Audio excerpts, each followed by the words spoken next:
Shigaraki versus Mahito. The symbol of fear versus the human disaster curse. He's Wiz and I'm Boomstick.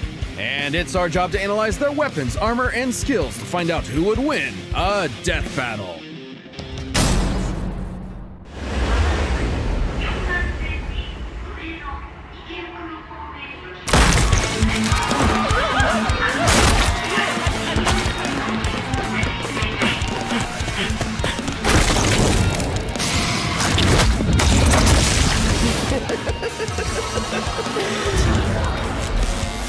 I'd heard of a powerful villain stalking these parts. My organization is going to tear this putrid world down around us. We could use a freak of your talents. Little old me. Do I want to be king of the social rejects? How about I bring them your head instead? Fine by me. Let's call this your audition, Sickum.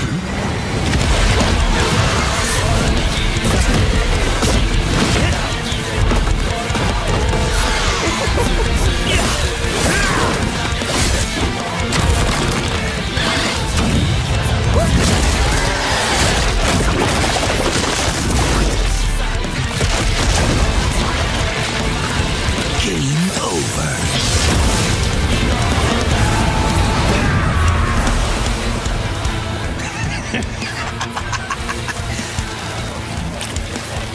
Did you actually just say that? God, how lame!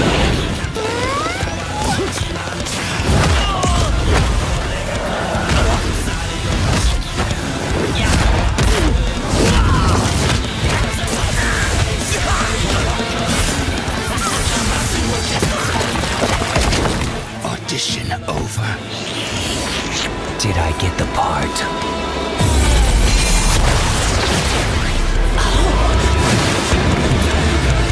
Decay!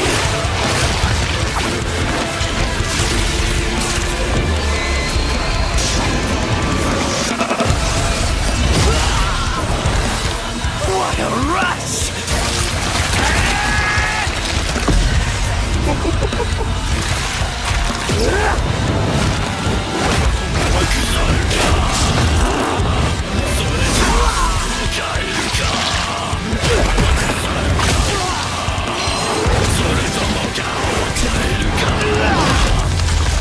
That all you got?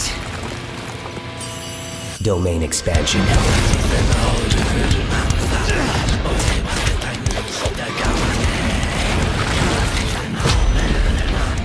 I can read your soul.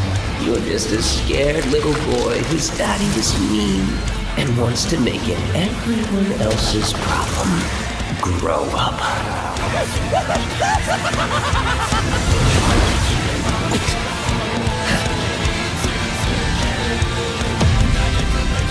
Hands off my masterpiece.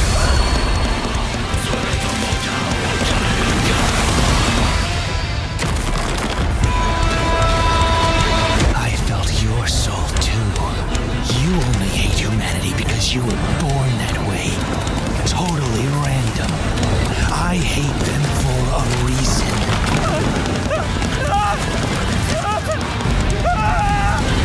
You grow up!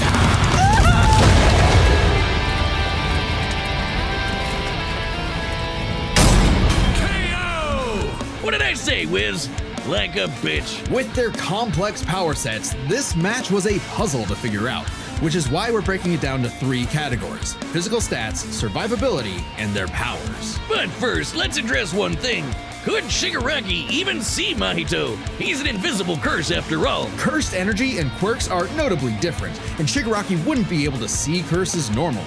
However, even regular humans can spontaneously develop the ability to see curses in life and death scenarios. And with the search quirk, Shigaraki would have had no problem tracking it. So seeing Mahito wouldn't have been an issue. With that out of the way, we can jump into their stats. This was no contest. Despite the disaster curses being able to destroy entire cities with their cursed energy, Shigaraki's scaling to Deku and Bakugo meant he was calculably millions of times stronger. He was faster too, considering he could react to light beams beams, while Mahito's black flash capped out at nearly 1,000 times the speed of sound. Nothing to scoff at, but Shiggy was thousands of times faster. Shigaraki takes stats. But survivability was a little trickier to figure out. Yep, in terms of raw durability, Shigaraki was a lot tougher, and his ability to generate new flesh meant that he could heal any wounds he might receive super easy. However, Mahito is a curse and is immune to the kind of overwhelming physical damage Shigaraki could dish out.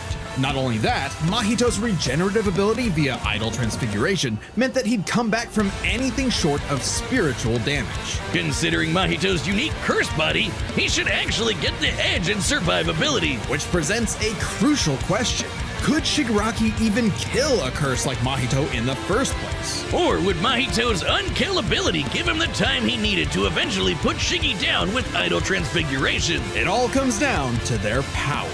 Shigaraki had a lot more variety with all of the crazy quirks All For One had collected over all the years, but none that we know of could properly kill a curse. That didn't mean idle transfiguration was a surefire bet either, though. Of all things, Shigaraki's vestiges served as a spiritual shield from the effects of idle transfiguration. The fact that Mahito could not avoid targeting Sukuna while attacking Yuji meant that he couldn't target specific souls inside a person. And Shiggy has hundreds of soul-like entities inside of him. Sure, each one down means he loses a quirk, but that's more than enough time to land a single hit with Decay, especially considering how much faster Shiggy is. And Mahito has no way to defend against Shigaraki's primary quirk. Decay has affected spiritual beings in the past. Again, vestiges.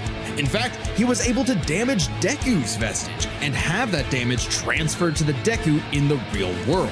Mahito may be made of spirit energy, but he still has a physical form. In fact, sorcerers that couldn't naturally target the soul were able to fight him on even footing. No reason to think Shiggy wouldn't decay him like everyone else. Giving Shigaraki the third and final edge. It was a unique duel to the death, but Shigaraki's overwhelming might, unstoppable powers, and deadly decay spelled the end for the disaster curse. Nothing else to say. You really gotta hand it to Shigaraki. The winner is Tomura Shigaraki. Next time on Death Battle.